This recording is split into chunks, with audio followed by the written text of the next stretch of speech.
नमस्कार. जयशंकर माहेश्वरी यूट्यूब चॅनेलवरती तुमचे सर्वांचे सहर्ष स्वागत. आपला आजचा विषय आहे 100% मी इंग्लिश बोलणारच याचा पार्ट 2. तुम्ही जर चॅनेलवरती नवीन असाल तर प्लीज चॅनेलला लाईक आणि सबस्क्राईब अवश्य करा. चला तर मुलांनो, आपला आजचा विषय आहे स्पोकन इंग्लिश, म्हणजेच इंग्लिश कसं बोलायचं. आपण बेसिक पासून इंग्लिश कसं बोलायचं ते शिकूयात. आपला सर्वांचा प्रॉब्लेम एकच असतो, आपल्याला इंग्लिश लिहिता येते, वाचता येते, परंतु बोलता येत नाही. आज आपण शिकणार आहोत बेसिक पासून इंग्लिश कसं बोलायचं. आपण पहिल्या पार्ट मध्ये पाहिलं होतं I am, we are, you are आपण यूज कसं करणार.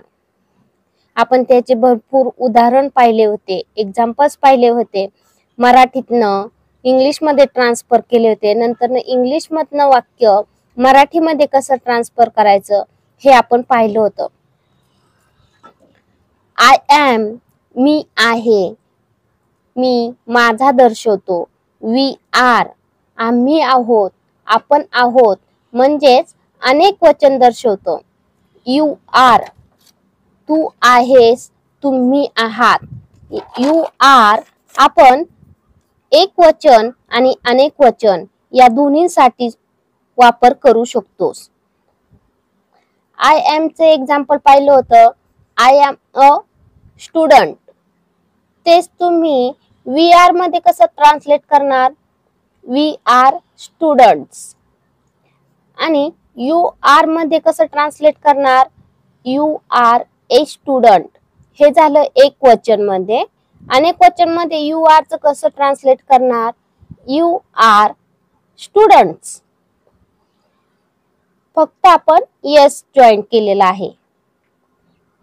हे आपण कालच्या व्हिडिओ मध्ये पाहिलं होतं.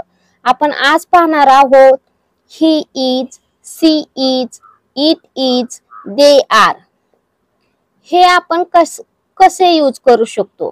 ही इज हे पुरुषांना म्हणजेच मुलांना दर्शवतं. सी इज हे लेडीज यानी की मुलींना, महिलांना दर्शवतो. इट इज आपण कशासाठी वापरू शकतो. एखाद्या वस्तूसाठी, प्लेसेस साठी आपण इट इज वापरू शकतो. दे आर हे अनेक वचन आहे. हे आपण भरपूर म्हणजे एकापेक्षा जास्त मुलं असतील, एकापेक्षा जास्त मुली असतील, त्यासाठी आपण दे आर यूज करतो. ही इज चा अर्थ काय होतो. तो आहे. सी इज चा अर्थ काय होतो. ती आहे. इट इज चा अर्थ काय आहे. हे आहे, ते आहे, तो आहे, असा इट इज चा अर्थ होतो. दे आर हे अनेक वचन आहे. त्याचा अर्थ काय होतो. ते आहेत. आपण ही इजच वापरतो. ही आर असं नाही वापरत. सी इजच वापरतो. सी आर असं वापरत नाही. जसे की आपण आय एम वापरतो, तसंच ही इज वाक्य तयार करताना इज, एम, आर कुठं आणि कसं वापरायचं ते आपल्याला व्यवस्थित समजलं पाहिजे. तर चला तर मुलांनो, आपण आता ही इज, सी इज आणि इट इज चे वाक्य तयार करूयात. मी तुम्हाला इंग्लिश मध्ये वाक्य सांगते, त्याचा मराठीत अर्थ काय होतो ते पाहूयात. आणि नंतर बोलताना आपण मराठी वाक्य इझिली बोलू शकतो. मराठी वाक्य आपण बोलतो त्याचं ट्रान्सलेट तुम्ही इंग्लिश मध्ये कसं कराल ते पाहूयात. आता आपण ही इज चे एक्झाम्पल पाहूयात. He is my best friend. Friend म्हणजे काय. मित्र. माय म्हणजे काय. माझा. तर ह्या वाक्याचा अर्थ काय होतो. तो माझा चांगला मित्र आहे. तसेच he is reading a book. बुकचा अर्थ काय होतो. पुस्तक, रीडिंग म्हणजे वाचणे. मग अर्थ काय होणार मराठीमध्ये? तो पुस्तक वाचत आहे. आता हेच सेंटेन्स आपण सी इज साठी कसे यूज करू शकतो? She is my best friend. पहा, ही आपण पुरुषांसाठी वापरलं आणि सी आपण महिलांसाठी वापरतो. ती माझी चांगली मैत्रीण आहे. She is reading a book.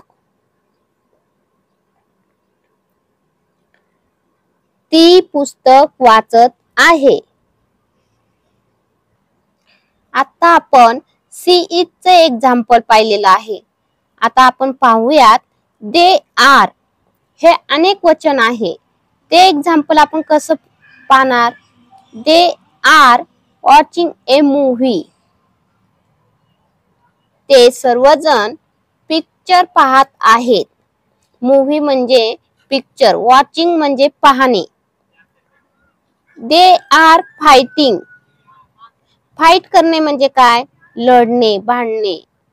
मग वाक्य काय होईल मराठीत अर्थ त्याचा? ते लढत आहेत.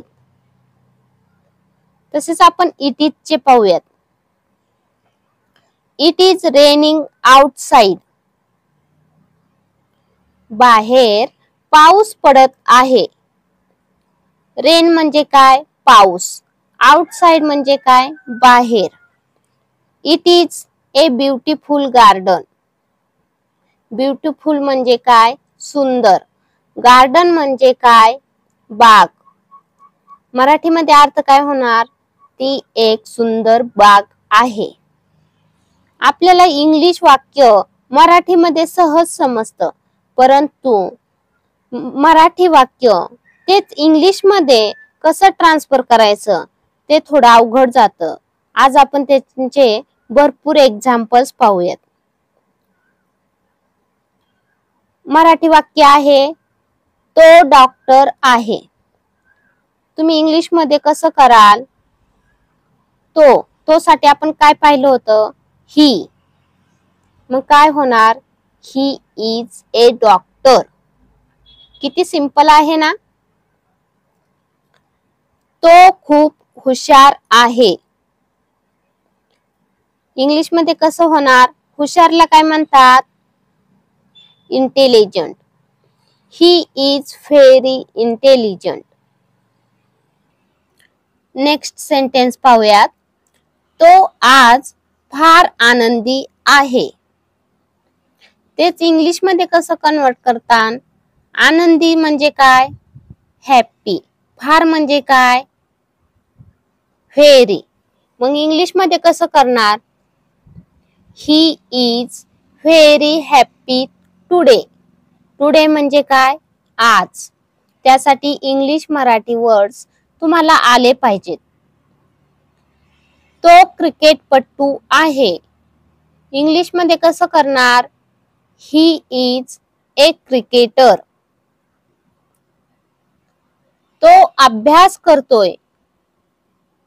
अभ्यास या शब्दाला काय आहे इंग्लिश वर्ड? स्टडी. मग हे वाक्य तुम्ही कसं करणार? He is studying. यासाठी आपल्याला टेन्स सुद्धा समजले पाहिजे.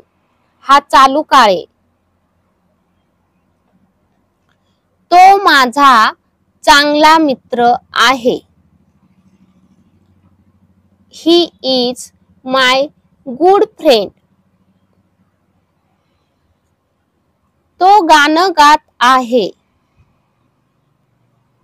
He is singing a song. गाणं इंग्लिशला काय म्हणतात? इंग्लिश मध्ये काय म्हणतात? सॉन्ग. आणि गाणं गायनं याला काय बोलतात? सिंगिंग. तो मोठा अभिनेता होणार आहे. हेच वाक्य तुम्ही इंग्लिश मध्ये कसं ट्रान्सफर करणार? He is going to be a great actor. आता आपण हे पाहिले ही इज चे एक्झाम्पल. यावरनं तुम्हाला लक्षात आलं असेल तो या शब्दासाठी तुम्ही काय वापरणार? ही म्हणजे एकटा असं दर्शवतो. आता आपण ती साठीचे म्हणजे सी इज चे एक्झाम्पल पाहणार आहोत. ती शिक्षिका आहे, तेच इंग्लिश मध्ये कसं ट्रान्सफर करणार? She is a teacher. She is a teacher. ती खूप सुंदर आहे, तेच तुम्ही इंग्लिश मध्ये कसंही करणार? She is very beautiful. She is very beautiful. ती अभ्यासात हुशार आहे. She is intelligent in studies. She is intelligent in studies. ती नृत्य करत आहे. नृत्य या शब्दाला इंग्लिश वर्ड काय आहे? तर डान्स. C is dancing. ती माझी बहीण आहे. बहीण या शब्दाला काय वर्ड आहे? तर sister. She is my sister. ती स्वयंपाक करत आहे. स्वयंपाक, स्वयंपाकाला काय शब्द आहे? तर कुकिंग. She is cooking. ती डॉक्टर होणार आहे. She is going to be a doctor. ती मित्रांसोबत बोलत आहे. बोलणे म्हणजे काय? तर talking, speaking. She is talking with friends. आता आपण अनेक वचन म्हणजेच दे आर चे एक्झाम्पल पाहूयात. ते विद्यार्थी आहेत. हेच वाक्य तुम्ही कसं इंग्लिश मध्ये बोलणार? They are students. अनेक वचनी आहे हे. ते बागेत खेळत आहेत. They are playing in the garden. तोच एकच मुलगा असता तर तुम्ही हे वाक्य कसं बोलला असता? He is playing in the garden. आणि हेच अनेक म्हणजे अनेक मुलं आहेत म्हणून तुम्ही काय बोलताय? They are playing in the garden. ते खूप आनंदी आहेत. They are very happy. आनंदी या शब्दाचा अर्थ काय होतो? हॅप्पी. ते क्रिकेट खेळत आहेत. They are playing cricket. ते शाळेत आहेत. They are at school. ते अभ्यास करत आहेत. They are studying. अभ्यास करणं म्हणजे काय? स्टडी. ते माझे मित्र आहेत. मित्र म्हणजे काय? फ्रेंड.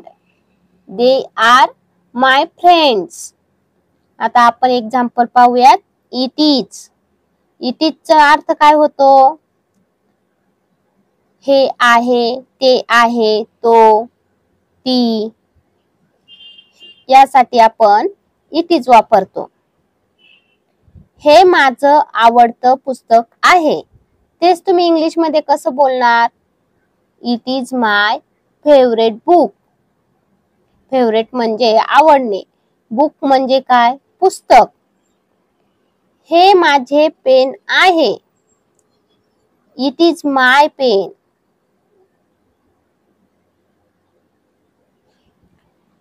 ते फार महान आहे. इट इज महान नाही, महाग आहे. It is very expensive. इथं चुकून झाले माझ्याकडे, महाग आहे लिहायचं होतं. हे खूप सोपे आहे. It is very easy. सोपे या शब्दाचा अर्थ काय होतो? इंग्लिश वर्ड काय आहे? इझी. हे खरे नाही. It is not true. True म्हणजे काय? खरं. तो एक मोठा प्रश्न आहे. It is a big problem. It is a big problem. Thank you. चला तर मुलांनो, तुम्हाला माझा आजचा व्हिडिओ कसा वाटला ते तुम्ही कमेंट्स मध्ये नक्की कळवा व माझ्या चॅनेलला लाईक आणि सबस्क्राईब अवश्य करा व शेजारील बेल आयकॉन वरती क्लिक करा म्हणजे तुम्हाला माझ्या नवीन व्हिडिओचे नोटिफिकेशन मिळत राहील. Thank you. भेटूयात नवीन व्हिडिओ मध्ये.